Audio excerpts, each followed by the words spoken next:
Pemirsa, Kabar Banjarmasin kembali hadir menjumpai PN hari ini. Kali ini lawan ulun, Faya Putri. Sejumlah berita aktual dan beberapa informasi menarik lainnya telah kami siapkan. Berikut berita utama hari ini.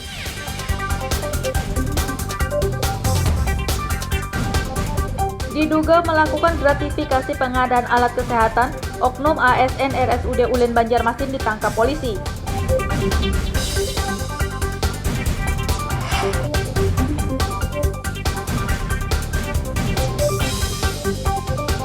Tarif PDAM di seluruh kabupaten dan kota se-Kalimantan Selatan akan dinaikkan 200%.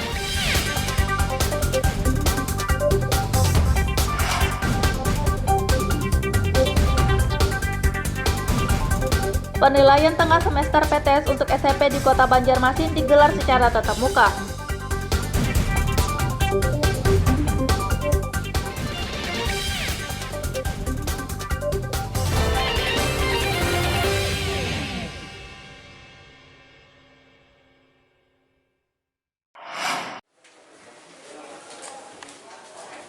Diduga melakukan gratifikasi pengadaan alat kesehatan atau ALKES, seorang oknum aparatur sipir negara ASN RSUD Ulen Banjarmasin ditangkap polisi.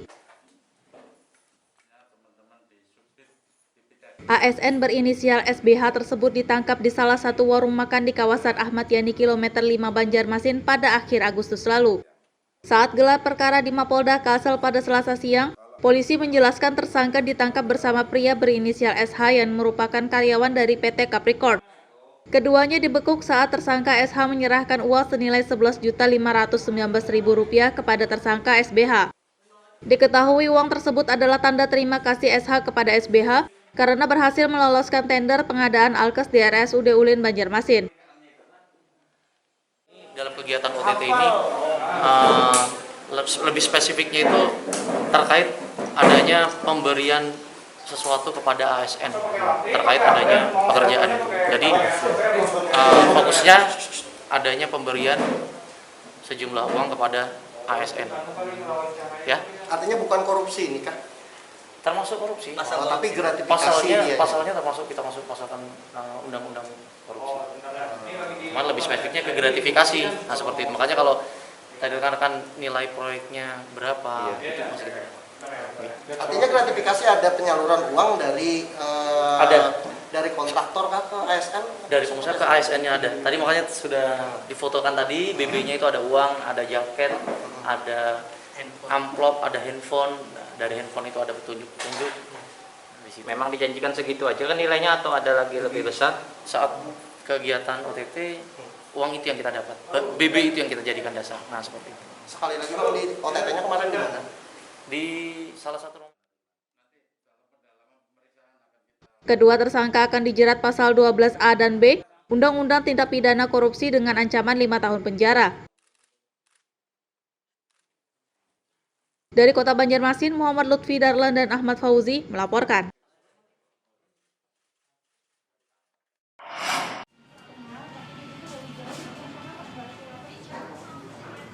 Pemerintah Provinsi Kalimantan Selatan rencananya akan menyamakan tarif PDAM di seluruh kabupaten dan kota se-Kalimantan Selatan dengan mengusulkan kenaikan tarif sebesar 200%.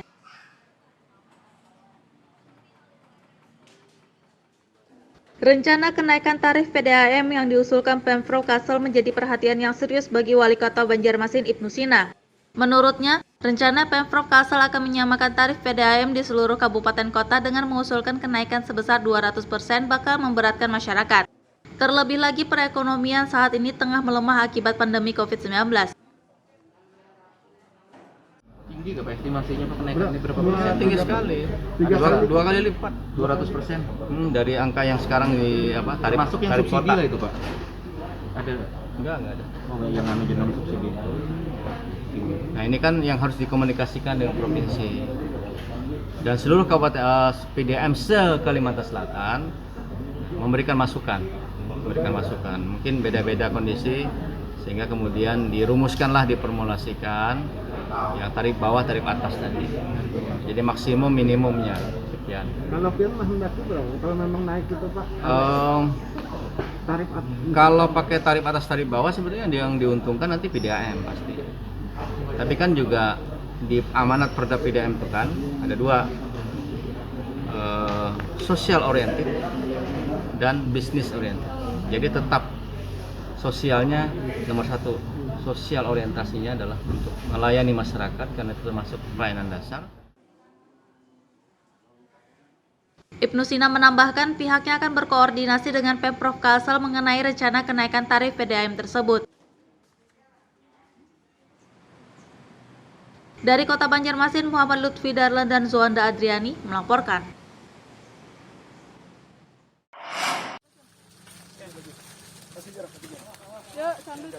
Menteri Sosial Mensos Tri Risma hari ini melakukan kunjungan kerja di Provinsi Kalimantan Selatan sejak Selasa lalu.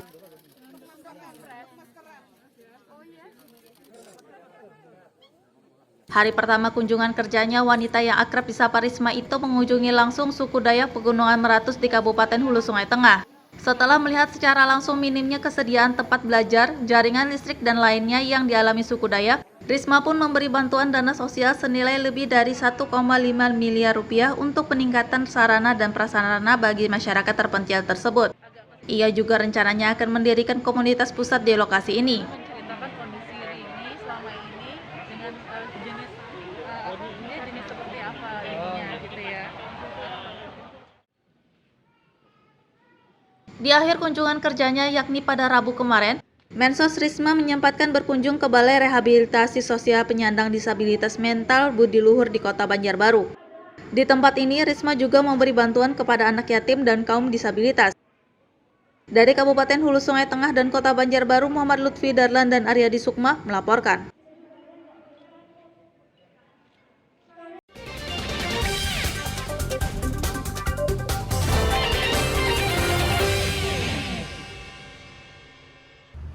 Pemirsa, masih bersama kami dalam Habar Banjarmasin. Gesan pian yang hanyar bergabung, berikut Habar Banjarmasin utama hari ini.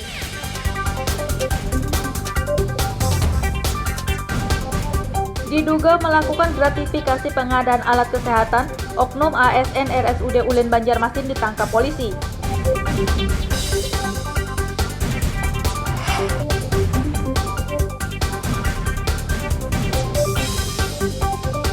Tarif PDAM di seluruh kabupaten dan kota se-Kalimantan Selatan akan dinaikkan 200%.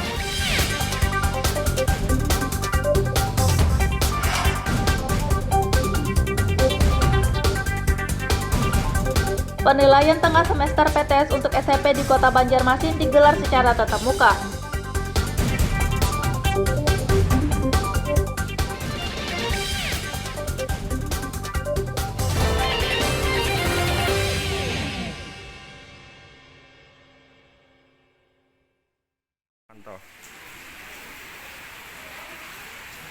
Menindaklanjuti surat permohonan kelompok kerja kepala sekolah atau K3S SMP Negeri Sukota Banjarmasin, Dinas Pendidikan Banjarmasin menerbitkan surat edaran yang mengizinkan penilaian tengah semester atau PTS digelar secara tatap muka.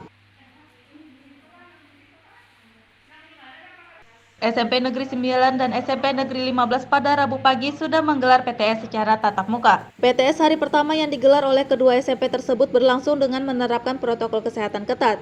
Semua siswa yang mengikuti PTS diwajibkan mencuci tangan dan menggunakan masker serta menjaga jarak. Kepala SMP Negeri 15 Arbainah mengatakan, siswa yang berjumlah sekitar 600 di sekolah ini semuanya mengikuti PTS secara tatap muka, tidak ada yang daring. Agar tidak menimbulkan kerumunan, pihaknya membatasi jumlah siswa untuk setiap kelasnya, yakni satu ruang kelas hanya boleh diisi 50% dari kapasitasnya. Kita terbatas karena sudah ada izin dari dinas bahwa boleh melaksanakan dengan protokol kesehatan yang sangat ketat. Dan kami di kelas ini di 50% di kelas dari 32 ada 15 orang di dalam kelas ini. Untuk kelas 7-nya jam berapa masuk ke Bu? Kelas 7 jam 8 sampai jam 9. Istirahat setengah jam. Kelas 8 masuk kembali jam 9.30 nanti sampai jam 10.30. Oh, kelas 9 berarti jam 11 sampai jam 12. Itu sampai kapan Bu? 10 hari ke depan. 10 hari ke depan lah. Di tanggal 27 ya.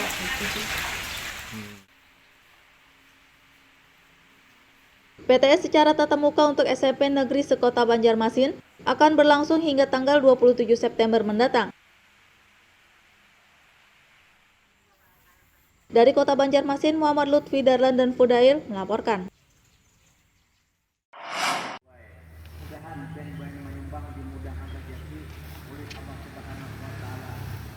Untuk mengatasi keasaman tanah, pemerintah Desa Kolam Kanan Kecamatan Wanaraya, Kabupaten Batola membagikan ratusan ton kapur dolomit untuk warganya.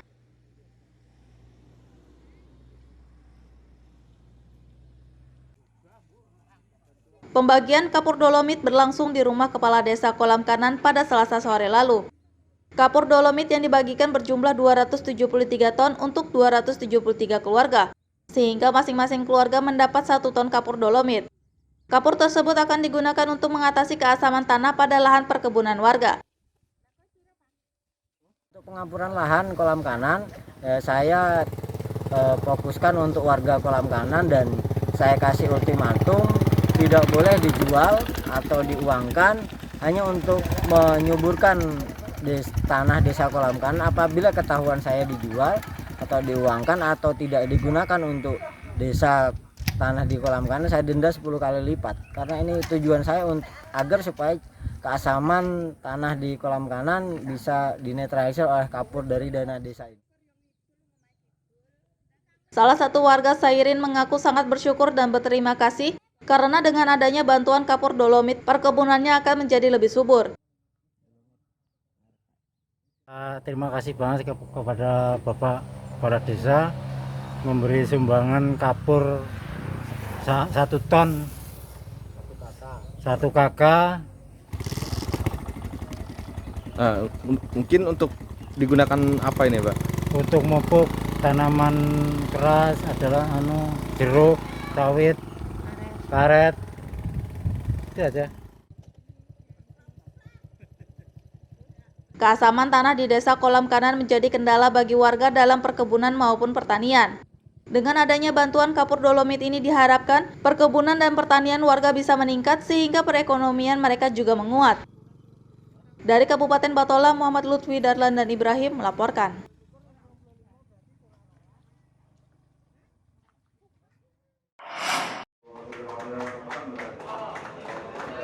Bantuan untuk korban banjir di Kalimantan Tengah yang dikumpulkan oleh anggota pemadam kebakaran se-Kabupaten Banjar mulai dikirim.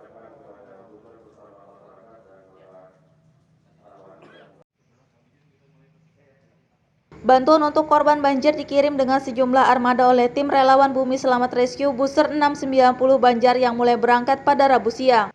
Bantuan berupa sembako, perlengkapan bayi, pakaian layak pakai, dan obat-obatan tersebut akan disalurkan langsung kepada korban terdampak banjir paling parah di Kabupaten Katingan, Kalimantan Tengah. Wakil Ketua Tim Buser 690 Banjar Fauzan mengatakan, bantuan yang disalurkan adalah hasil dari penggalangan dana yang dilakukan oleh anggota pemadam kebakaran se-Kabupaten Banjar. Dari kegiatan Buser selama 5 hari dan terkumpul dan hari ini didistribusikan. Bagian dari kebersamaan tadi kata Pak Sekda Banjar, termasuk membackup dari tim Kabupaten Banjar yang telah terlebih dahulu mengirimkan bantuan. Sekarang Buser ikut mendorong, membantu dari belakang menambahkan bantuan tadi. Dan tadi disampaikan oleh Pak Sekda bahwa Buser ini sudah berpengalaman ketika menerima ketika terkena banjir, maka diharapkan teman-teman relawan ini juga di sana bekerja bagaimana saat menolong, membantu. Semua relawan Kabupaten Banjar yang berangkat menyalurkan bantuan untuk korban banjir di Kalimantan Tengah diimbau untuk mengutamakan keselamatan dan menerapkan protokol kesehatan. Dari Kabupaten Banjar, Muhammad Lutfi Darlan dan Fahmi melaporkan.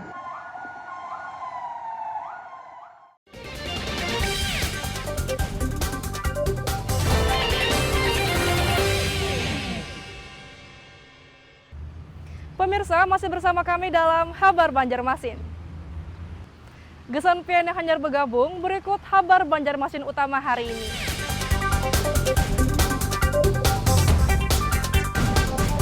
Diduga melakukan gratifikasi pengadaan alat kesehatan, oknum ASN RSUD Ulen Banjarmasin ditangkap polisi.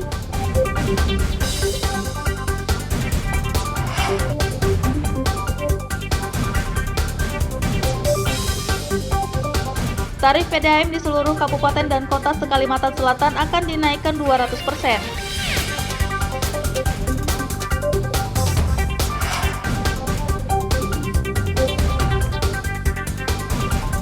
Penilaian tengah semester PTS untuk SMP di Kota Banjarmasin digelar secara tatap muka.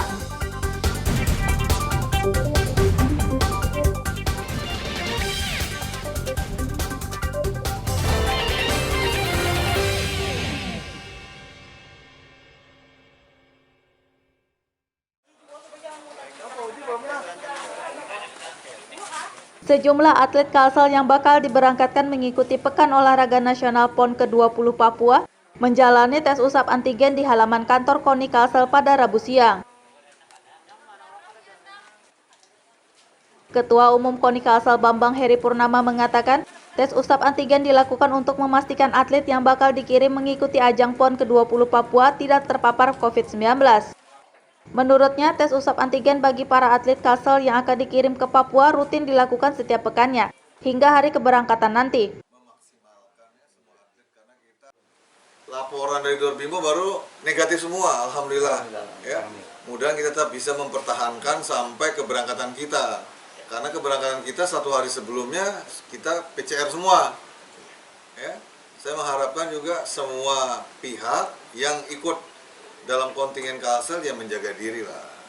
Ya, sebentar lagi kita, karena kita sudah mengeluarkan biaya besar, terus sudah cukup latihan lama, kita mengharapkan semua bisa berangkat.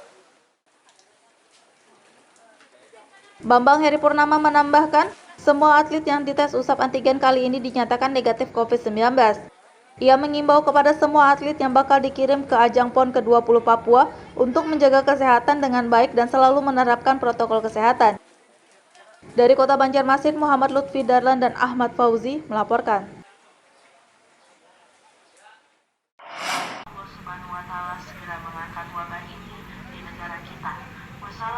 Menurutnya, kasus COVID-19 di Kota Banjarmasin membuat status pemberlakuan pembatasan kegiatan masyarakat atau PPKM di kota berjuluk 1000 Sungai ini mengalami penurunan yakni dari level 4 ke level 3.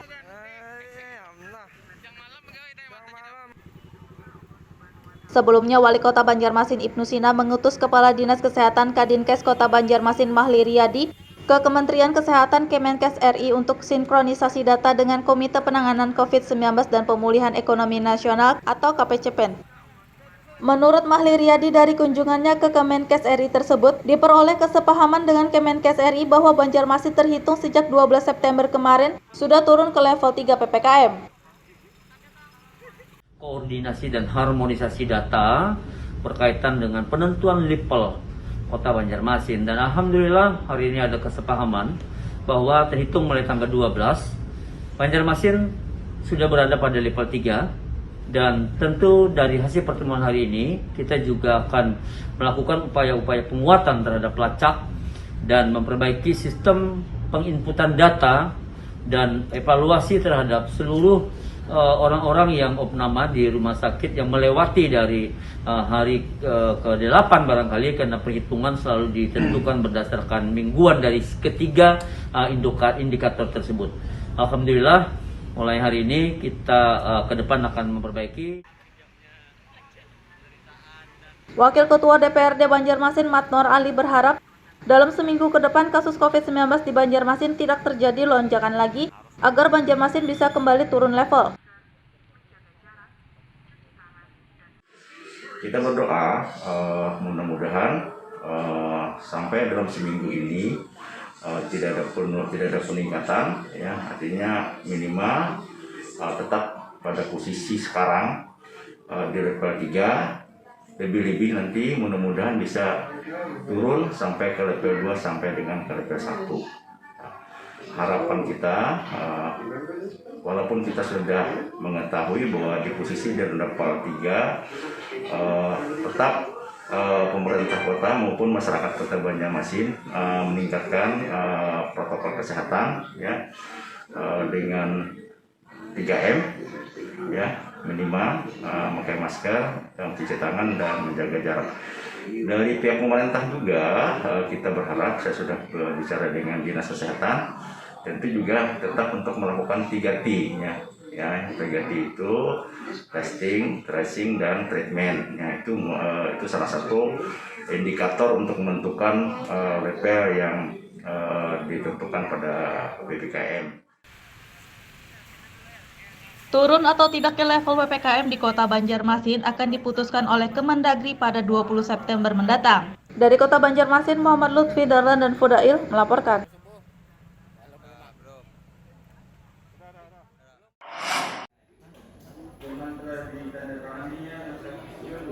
Dewan Perwakilan Rakyat Daerah DPRD Kota Banjarmasin menggelar rapat paripurna penyampaian rencana anggaran pendapatan dan belanja daerah APBD Kota Banjarmasin tahun 2022.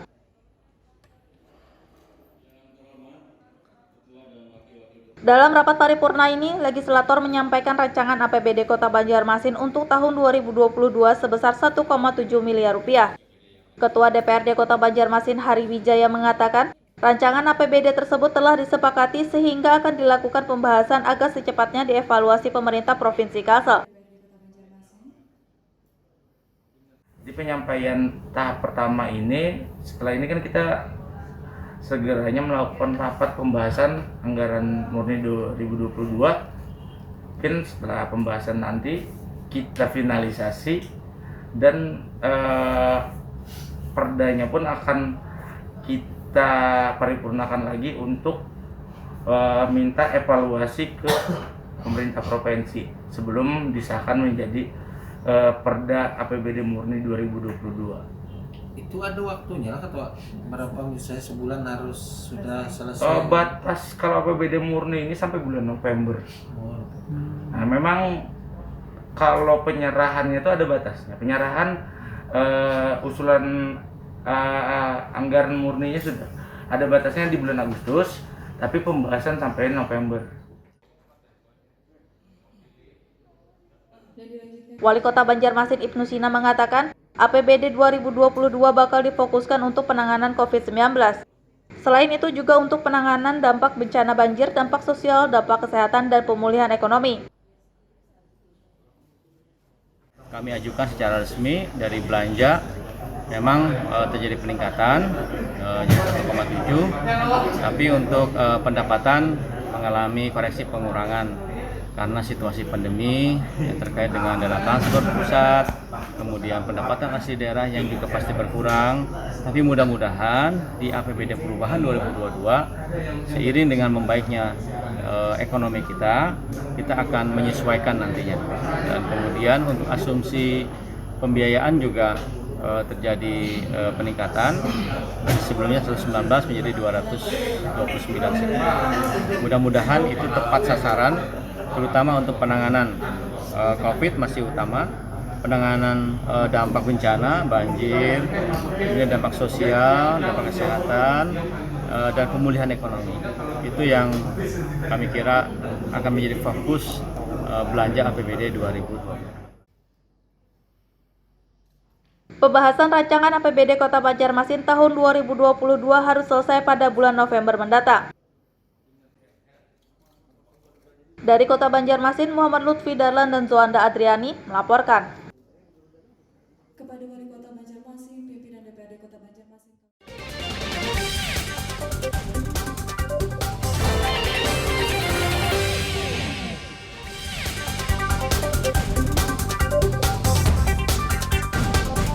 Diduga melakukan gratifikasi pengadaan alat kesehatan, oknum ASN RSUD Ulin Banjarmasin ditangkap polisi.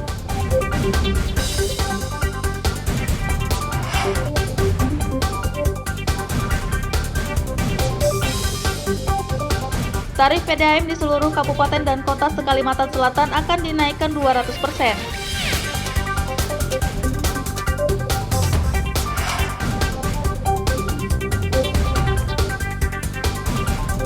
Penilaian tengah semester PTS untuk SMP di Kota Banjarmasin digelar secara tatap muka.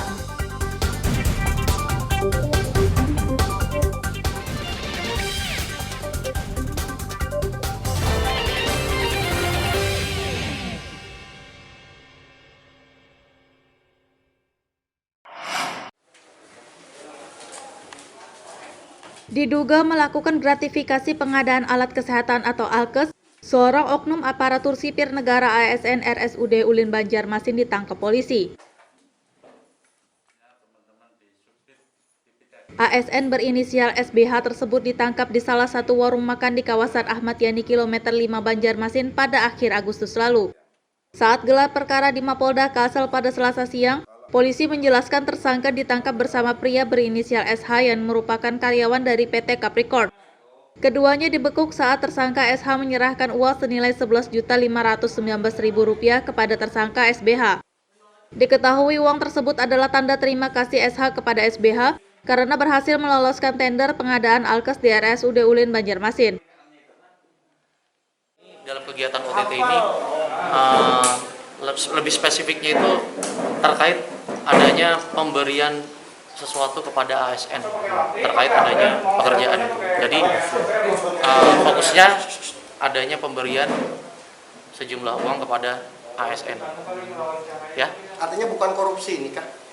Termasuk korupsi. Tapi gratifikasi pasalnya termasuk kita masuk pasalkan undang-undang korupsi. Cuman lebih spesifiknya ke gratifikasi. Nah seperti itu. Makanya kalau tadi rekan-rekan nilai proyeknya berapa itu masih kita.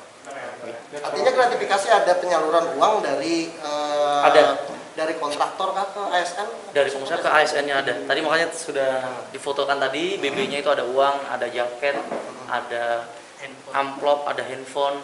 Dari handphone itu ada petunjuk-petunjuk.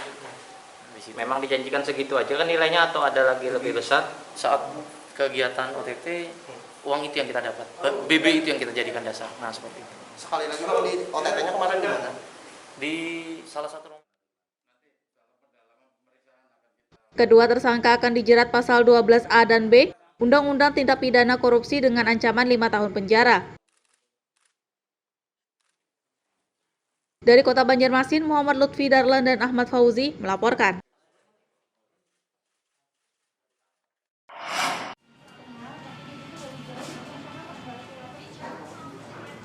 Pemerintah Provinsi Kalimantan Selatan rencananya akan menyamakan tarif PDAM di seluruh kabupaten dan kota se-Kalimantan Selatan dengan mengusulkan kenaikan tarif sebesar 200%.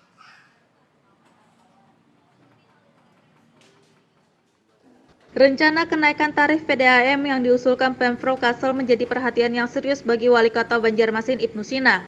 Menurutnya, rencana Pemprov Kalsel akan menyamakan tarif PDAM di seluruh kabupaten kota dengan mengusulkan kenaikan sebesar 200% bakal memberatkan masyarakat. Terlebih lagi perekonomian saat ini tengah melemah akibat pandemi COVID-19. Tinggi nggak Pak estimasinya Pak kenaikan ini berapa persen? Tinggi sekali. Dua kali lipat, 200%. Dari angka yang sekarang di tarif masuk yang tarif subsidi kota. lah itu Pak. Ada? Enggak ada. Oh, yang non subsidi. Nah ini kan yang harus dikomunikasikan dengan provinsi dan seluruh kabupaten PDAM se-Kalimantan Selatan memberikan masukan. Mungkin beda-beda kondisi sehingga kemudian dirumuskanlah, diformulasikan yang tarif bawah, tarif atas tadi. Jadi maksimum minimumnya sekian. Kalau firman hendak berapa? Kalau memang naik itu Pak? Kalau pakai tarif atas, tarif bawah sebenarnya yang diuntungkan nanti PDAM pasti. Tapi kan juga di amanat Perda PDAM itu kan ada dua, social oriented dan business oriented. Jadi tetap sosialnya nomor satu. Sosial orientasinya adalah untuk melayani masyarakat karena itu termasuk pelayanan dasar. Ibnu Sina menambahkan pihaknya akan berkoordinasi dengan Pemprov Kalsel mengenai rencana kenaikan tarif PDAM tersebut. Dari Kota Banjarmasin, Muhammad Lutfi Darlan dan Zoanda Adriani melaporkan.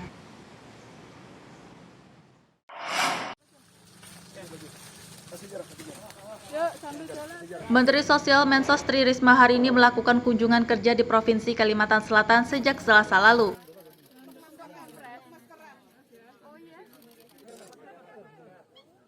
Hari pertama kunjungan kerjanya, wanita yang akrab disapa Risma itu mengunjungi langsung suku Dayak Pegunungan Meratus di Kabupaten Hulu Sungai Tengah. Setelah melihat secara langsung minimnya kesediaan tempat belajar, jaringan listrik dan lainnya yang dialami suku Dayak, Risma pun memberi bantuan dana sosial senilai lebih dari 1,5 miliar rupiah untuk peningkatan sarana dan prasarana bagi masyarakat terpencil tersebut. Ia juga rencananya akan mendirikan komunitas pusat di lokasi ini. Menceritakan kondisi Rini selama ini dengan jenis seperti apa ininya gitu ya. Di akhir kunjungan kerjanya yakni pada Rabu kemarin, Mensos Risma menyempatkan berkunjung ke Balai Rehabilitasi Sosial Penyandang Disabilitas Mental Budi Luhur di Kota Banjarbaru. Di tempat ini, Risma juga memberi bantuan kepada anak yatim dan kaum disabilitas. Dari Kabupaten Hulu Sungai Tengah dan Kota Banjarbaru, Muhammad Lutfi Darlan dan Aryadi Sukma melaporkan. Pemirsa, informasi tadi sekaligus menutup perjumpaan kita kali ini. Ulun Faya Putri lawan buhan redaksi mengucapkan selamat beraktivitas. Sampai jumpa.